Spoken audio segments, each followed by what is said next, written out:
Hello everyone, we're going to do an extended tactical zone over the weekend's action. We'll start off with the Merseyside derby, where, as you can see with the formation, Everton going with the 4-5-1 and Liverpool going with the 4-3-3. And the main thing to note is obviously since Gakpo's come back into the team, they have gone back to the tried and tested formation. They had variations of it that they've been playing this season, and all similar formations to 4-2-2-2, which with the design of playing Mo Salah and Darwin Núñez up top. But now that they've signed Gakpo, they've gone back to the 4-3-3 with the false nine. Gakpo playing the role that normally is played by Firmino or Jota, which is the false nine position where he creates the space for Mo Salah and Darwin Núñez to run behind. Obviously, to create the space by encouraging the defenders to go in tight on Gakpo, and then that would create the space for the inside forwards to capitalize. Yeah, and it's a work in progress. Gakpo is still struggling to probably execute it. It is a new role for him. The difference between Firmino and Jota or Mane or whoever has played that role last season was they were very good at getting into the pockets and kind of getting, playing quick one-twos, quick transition, getting the ball out wide or back into midfield early. With Gakpo, one, he comes in a bit more deeper to get onto that ball. And because he's naturally a winger, he looks to dribble a bit more, which in a congested space just means the ball gets rotated a lot slower, and the opportunities are created as quickly because it allows time for defenders to adjust to the space that's been created. So it's a work in progress. You can see the potential is there for Gakpo to play that role, and I'm sure he'll improve as it gets on. And scoring his first goal will undoubtedly help. The other main tactical point, which I'd like to highlight, is Everton. Obviously, they played the 4-5-1. Really disappointed with the start that they made to the game. And it was strange because they beat the league leaders and current best team in the league, Arsenal, in their last game. This was a free hit. No one's expecting them to win, but they could have really had a free hit because just like this Liverpool team is struggling, and when you look at Trent Alexander-Arnold, he struggled against Mitoma, against Brighton. Matip has been off form recently. Gomez has got errors every game in him. Fabinho's been injured and off form. Henderson's not been in the team. Really was a big opportunity Everton missed to go with it. And the first thing is he went with the same lineup or similar lineup to the game against Aston, and just the negativity. I mean, I would have liked to have seen Demarai Gray running at Trent Alexander-Arnold most of the game, a whole game. That would have been a good battle.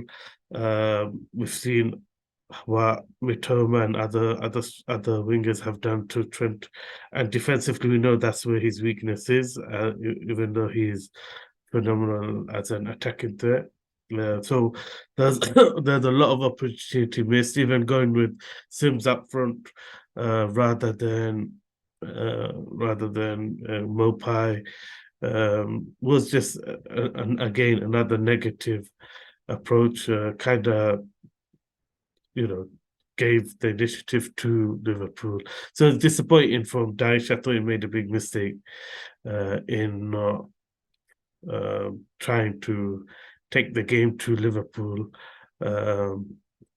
and yeah, it's quite a routine victory at the end. Obviously, we know with the goals, they're both quick breaks, fast breaks. They're both um, lots of errors from the back line, from Pickford for the first, from um, obviously Makalenko in going across to trying to go across to Nunes rather than marking the zone.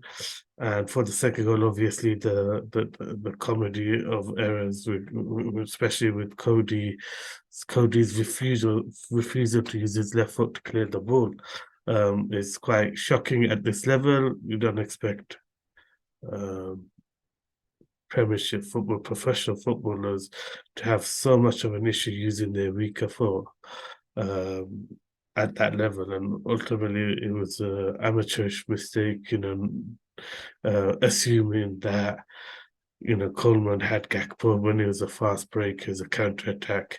And the main other highlight to make from Liverpool's perspective was the positive performance of Batshuayi, who normally plays in the CDM role where Fabinho is playing, but was given a bit more license. And I felt Thiago's injury was a blessing in disguise for Liverpool, because Liverpool's midfield has struggled for energy, and Batshuayi certainly showed what a difference he can make with the amount of tackles and energy and pressing that he did. Um, and obviously, credit has to go to Henderson, who um, does play a lot more forward, does play more riskier passes. And if you look at the second goal, where he allows he's there for the 1-2 with Robertson. If it wasn't for that 1-2, if we just kind of just show it, if it wasn't for the 1-2, then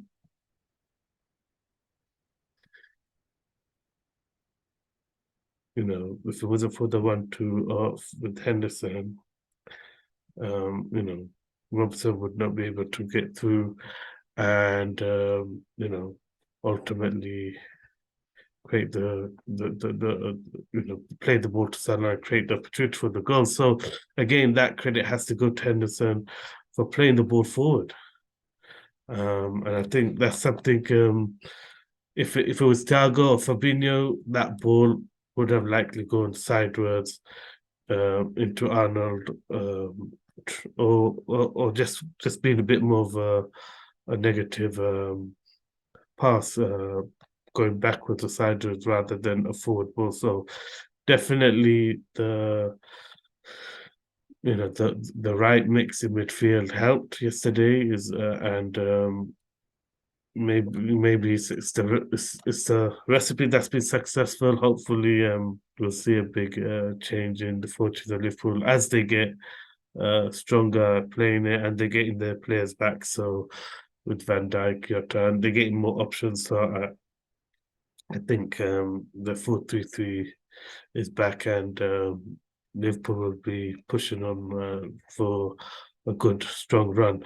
Again, big missed opportunity from Everton, and can't help but think that negativity and you know was a missed opportunity. Ultimately, it's a free hit in the derby.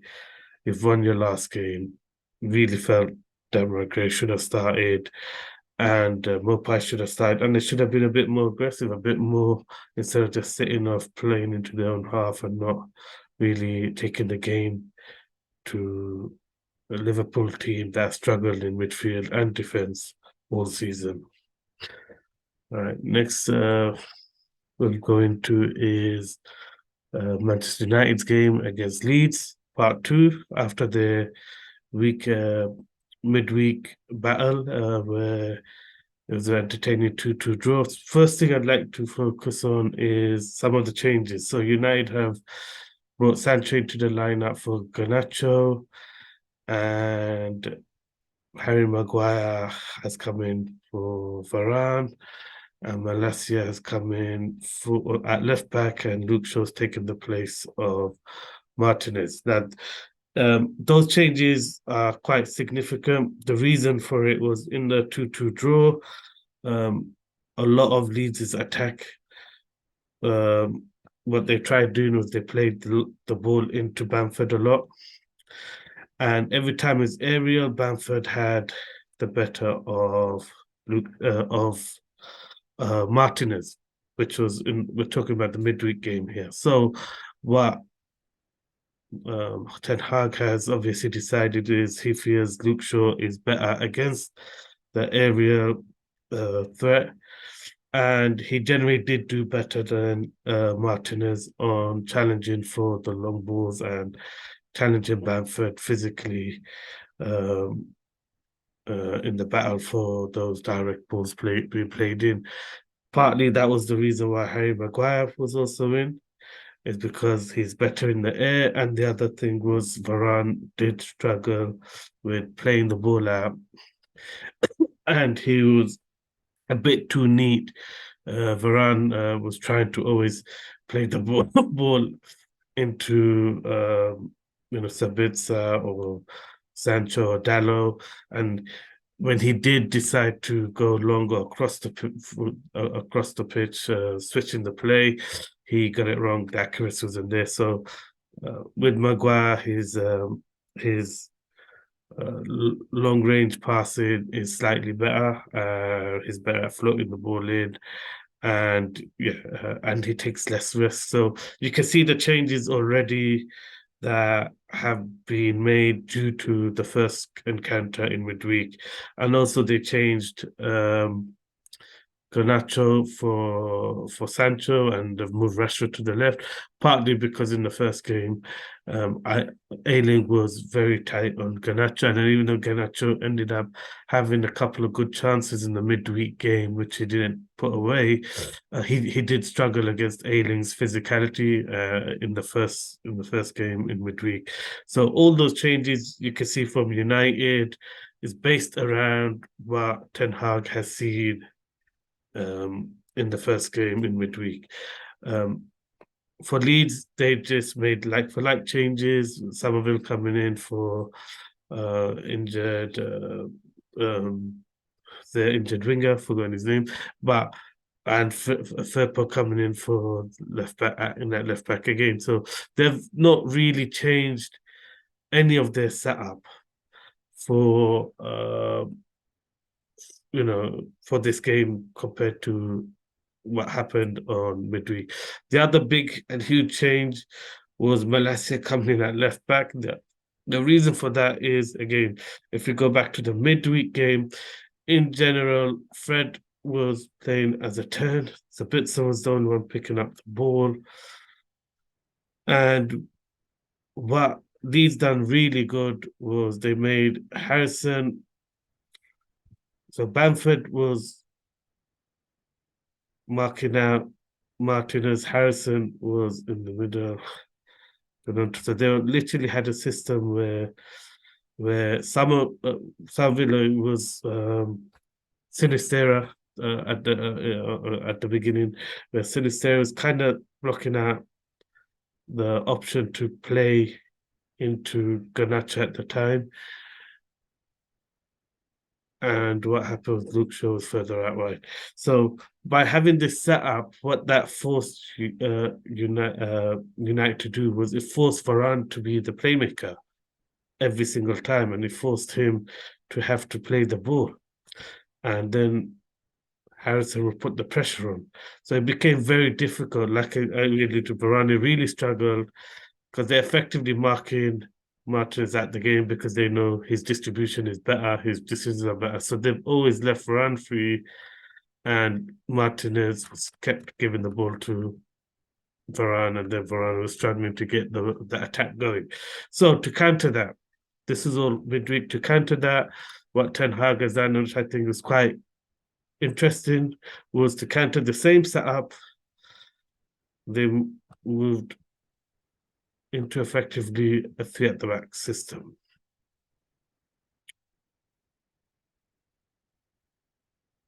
And Malacia was playing more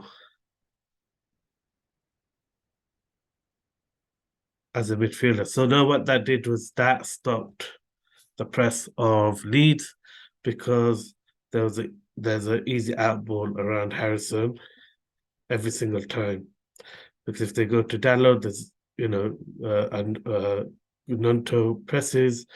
It's hard for Harrison to keep the pressure on because he's having to cover the ball into Sabitzer, which allows the ball to come back into Maguire, then into Malacia. So what happened was it negated Leeds' press, and Leeds stopped pressing as a result and kind of just kept their shape instead of aggressively pressing like they did in midweek.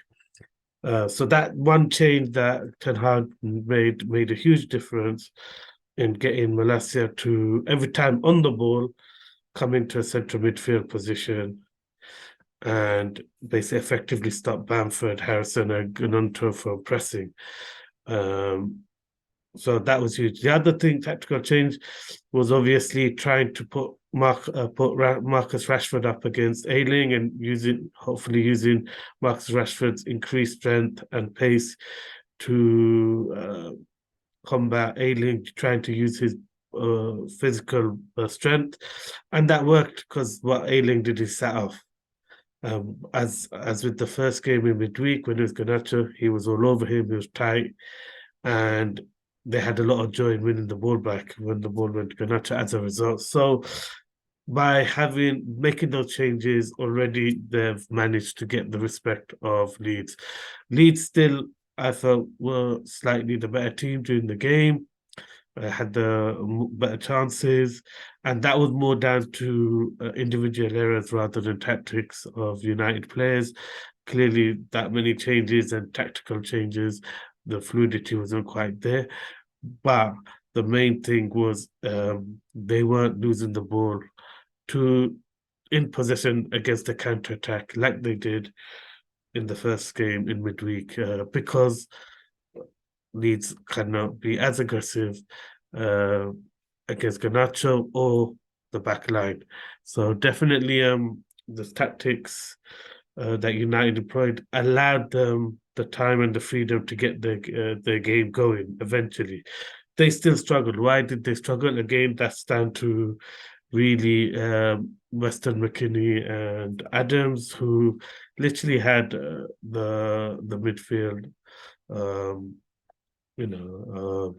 locked up, and they really controlled the game because they kept winning the ball, and they're really good at working in tandem. So United still continued to actually struggle to get the ball into Fernandez or get the ball into their playmakers. So it was a big struggle. Every time Sancho got it, Firpo was aggressive on him. So United still were struggling to play their football, but at least they weren't losing it in the wrong areas and susceptible to the counter attack.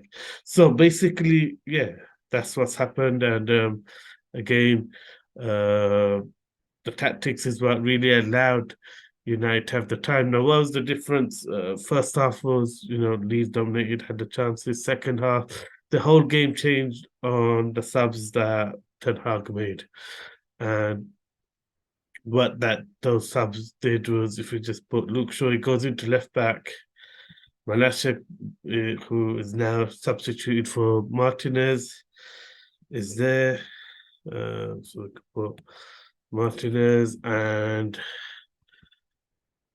then you have the other change, which was the most important one, was Rashford's going up top. Weghorst has come to the 10 position, and Garnacho has come on. And now what that did with that change the whole complexity of the game, because suddenly Weston McKennie and Adams became preoccupied with trying to manhandle or control the balls into Weghorst or control Weghorst because of his size, because of his frame. They're now focusing on trying to box him out of the game. That allowed the space for Bruno. That forced Koch and Wilbur to try and help out with picking up Weghorst early. and suddenly the gaps open up for Rashford and Garnacho. And this whole system, how it works is Fernandez is playing more like a midfielder rather than, but they pushed up Garnacho as so so they're playing a bit more direct and they're playing into Weghorst and now McKennie and Adams cannot press the midfield and cannot win the ball back. So those changes and really, United were second best in that game, but they ended up winning 2-0. And really comes down to those attacking changes by having Luke Shaw, who's who obviously at the start of the game their main intention was to stop the press. So they had Malacia who's coming in midfield. Now Luke Shaw is just playing as a overlapping fullback and he gets the crossing for the first goal.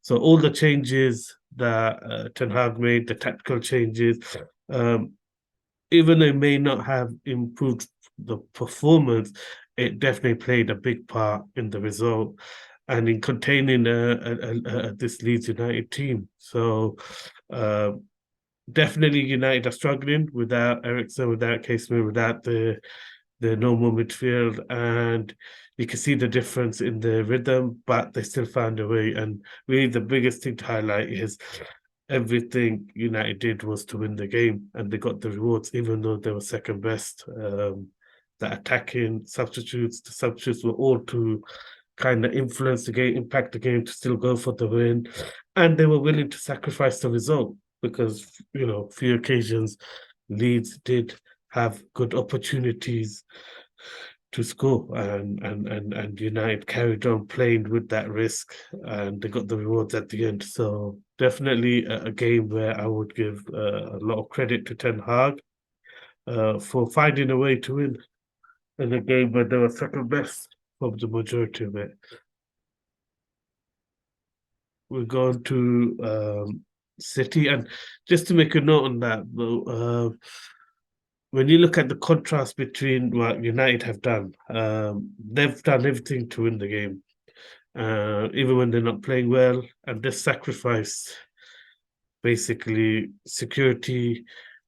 You can see the amount of players they're committed to to attacking zones.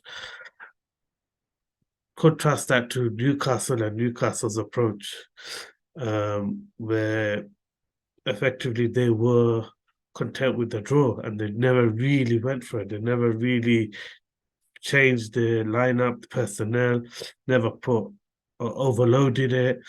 And you see that's where the difference is, even though Newcastle performance-wise were slightly playing better and good form. That killer instinct, that instinct to win, to play, win at all costs, just isn't there yet. And that's the difference between Eddie Howe and Ten Hag at the moment. This United team have won quite a few times without being convincing, and that's because of tactics, because of the mentality the manager shows, and the mentality of the players. That killer instinct is what is lacking with Newcastle, and you can just see the big difference in mentality, really. So yeah, just another point that I thought was very interesting about the game. Yeah, like I said, moving on to the City game against Aston Villa. I know City was the home team. Yeah, and effectively the biggest thing that was interesting was the formation City played. They went to a three at the back system, and they shared out the left back or the responsibility between Laporte, Silva, and Grealish. So basically, they've gone down the route of not playing with the left back anymore, and it was interesting. A lot of times, at the beginning of the game, quite a few times, Grealish was back there. Majority of the game, it was Silva or Laporte when on the counter, but on the ball, certainly Laporte was keeping the width. And what that allowed City to do was dominate the midfield, which is we know what Pep really likes to do is have more numbers in the midfield. That allowed also all his best players on the pitch or his best pressers because the difference between the pressing of Mahrez, Haaland, Grealish, and the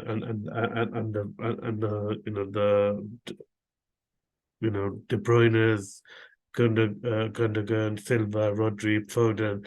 The intensity levels are completely different. So now what he's done is by getting an extra midfielder, it negates the lack of intense press from Grealish, Haaland, and Mahrez. And I mean what I mean by that is Haaland, Mahrez, and Grealish still press, but they don't do it to the ferocity that the other City players are used to. And this was the first game in a long while where it felt like the City press and the way they intensely win the ball back was back. This was the first game it was back to that level, which we're so used to seeing. So Pep has found a creative way of getting all his best pressers and most aggressive pressers onto the pitch in the midfield area and kind of, overcoming the lack of intense pressing from his front three by getting an extra midfielder onto the pitch and sharing out the defensive left back duty between Laporte, Silva, and Grealish. Again, against a very good team that has an excellent winger and a really strong right back, they could struggle if they continue with this strategy of sharing out the left, the defensive duties of the left side of the pitch. So, uh, really interesting take. I thought this was by far City's best performance in a while, and the intensity was back. And yeah, they found a creative way to try and challenge Arsenal and get back onto winning form. Built up really nicely for the midweek game against Arsenal, where if it is Young at right back, are Arsenal in a position to really expose this risk that Pep Guardiola is taking with his formation and lineup. Again, I think really good aggressive attacking teams, when a good right back and a really good winger can potentially expose that. But at least with this lineup, they get the intensity that they want in their pressing and winning the ball back. So not really. Other than that, obviously there wasn't much else to say. The City were quite um, ruthless, and kind of was expecting a better battle with Aston Villa because they've shown a willingness to attack teams. And that's the downside of being attack minded, is sometimes when you come up against a much better team, it ends up being an easy victory. So I thought Man City definitely look ominous and ready for the battle at the Emirates coming up. Moving on to Arsenal, their game against Brentford again. Tactically, they've set up in their normal way. Really, this is more about how Brentford managed to dominate the first half. They had all the better chances. Only took the second half before Arsenal really started to get going and really started to create pressure on Brentford. Now, the biggest thing was, why did Arsenal really struggle in the first half was because of the direct play of Brentford. And Brentford were going in direct into Tony, and the difference was Tony was playing on the side of Saliba. Saliba just basically couldn't handle the strength and power and aerial ability of Tony, and that gave the opportunity for the Brentford fullbacks to really push up, and then Brentford to have kind of the numbers into the opposition half. So yeah, really overload Arsenal and create fast breaks and quick counter-attacking opportunities, and more importantly, put the press because Arsenal aren't trying to play long or aren't trying to play direct. They're trying to play their way out from the back. And by having being able to commit the numbers, Brentford was successful in disrupting Arsenal's game and Arsenal's football. So it's very difficult for them to dominate that game. Second half, naturally, when they started to be slightly more braver, slightly more aggressive, Brentford just retreated to a very defensive block,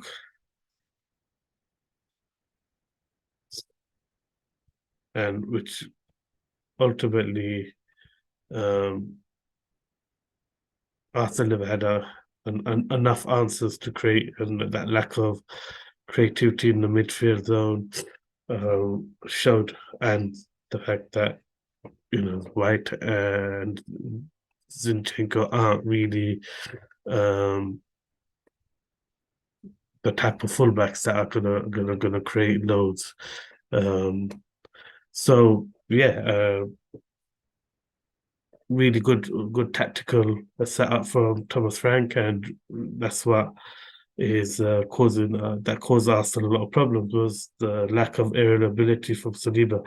Find that interesting because it's a criticism that Ben White has had, where he struggled aerially against teams. I felt he was actually better in the area challenges than Saliba, so that's maybe something for Arteta to kind of think about against teams that will play, because undoubtedly people look at the template that Brentford have done and use that, because definitely Saliba struggled with really against Tony. So I have a feeling other teams may look to pick up on that, and it'll be really down to Arteta to make sure he picks the right centre back pairing who can handle the aerial bombardment. Why are Arsenal struggling slightly and not as at their most attacking best is partly, I believe, most of it is down to the fact that they're not scoring early. Most of the games they've taken the lead, they've scored early, they've started fast, and that allows them to dictate and control the game. That allows Arsenal to stay on the front foot because the opposition is having to come out and is having to try to attack to get back into the game. And then the other thing is the loss of Jesus. Even though Nketiah has been scoring, when teams are coming at Arsenal because they've taken an early lead, what happens is they are able to use the link-up play between Gabriel Jesus and Martinelli. And their understanding and looking for each other is normally really strong. Now with Nketiah, it's not the same. So what happens? Nketiah normally plays the ball back to the nearest player he sees. But definitely the link between Jesus and Martinelli was a bit more where they're interchanging and they kind of looking for each other a lot more. So what would happen was that would allow a lot more attacks on the side, left side, and would allow Martinelli to be more involved in the game. With Nketiah, you don't quite get that link up and understanding, so the ball is going down the side of Odegaard and Saka a lot more, but they've not earned the right to create the space because ultimately Martinelli isn't shifting the midfield over to his side, which a lot of the times in the previous games he was able to do. He was able to take a lot of the focus, which allowed that space for Odegaard and Saka to kind of get one-on-one and get overlaps and overloads going. So I think a lot has to do with they're not getting the early leads, and the second thing is obviously that link between Martinelli and Jesus was quite strong, especially in when they were attacking and when they already had the lead. So they were able to set traps with that, but now they can't because that link between Nketiah and Martinelli isn't the same. So yeah, and you know those are just some some of the highlights. Just a quick note on Spurs. You know, why have Spurs struggled with uh, against Leicester after playing so well and kind of dominating Man City? The biggest difference, it's the Conte effect. Um, in midweek, Conte wasn't there, Stellini was in charge. He was a lot more positive, and what this really showed was how much of gameplay and planning Tottenham put into their games under Conte. So soon as Spurs took the lead, went 1-0 up, they sat off. They went defensive. They stopped being protagonists, and they allowed Leicester to dominate the game. Leicester, even up until they conceded, was a better team.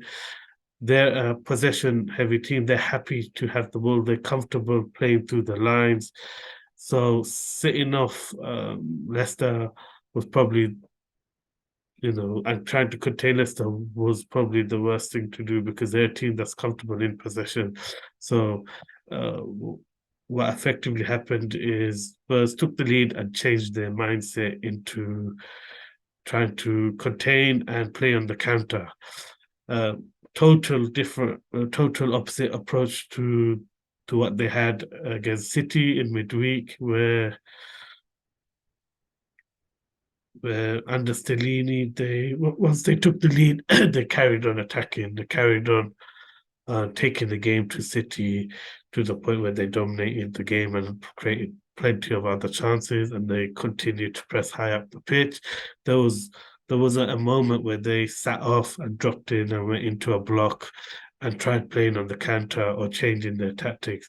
So, the biggest difference for Spurs is the Conte effect. Conte plays with a bit more game plan, bit more gameplay, bit more like a chess game. Once you take the lead, sit off, make the opposition expend energy and pick them off. But under Stadini, they didn't do that. They just played their game, which was front foot, attacking, pressing the whole game without trying to overcomplicate things. So that positive mindset was the biggest difference. And yeah, definitely something to that was quite interesting to notice the difference in mindset once Conte has come back to the sidelines. That's it for Tactical Zone. Hopefully, you all enjoyed it. Please like, share, and subscribe.